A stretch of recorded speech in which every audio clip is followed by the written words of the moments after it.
บมาในยุคที่น้ำมันลิตรละ30 ปลายพันเราก็ต้องได้ปรับเปลี่ยนวิถีชีวิตหน่อยนึงก็คือขี่รถทีบไปเบียกแต่ก็โคตรซิลเลยวันนี้อากาศโคตรเย็นติดใจขนาดตอนนี้ประมาณ6 โมงเช้า6 โมงปลายๆเนาะว้าโคตรคักเลยนี่ก็มีคนมาต่อคิวใส่น้ำมันแล้วได้หลายคันเติบแต่มื้อนี้น่าจะบ่มีการปรับเปลี่ยนราคาน้ำมันดอกเอากะ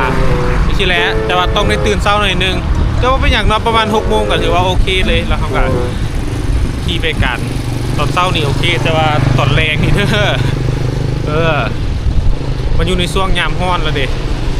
จังเบิ่งว่าแหละถ้าเบิ่งตัวจริงเนาะแต่ว่าตอนนี้โคตรซิลเลย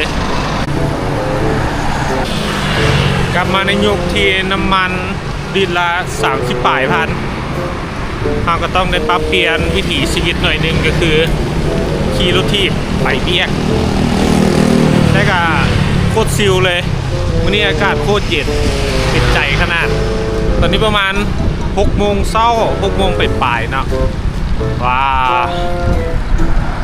โคตรคักเลยนี่ก็มีคนมาต่อคิวใส่น้ำมันแล้วได้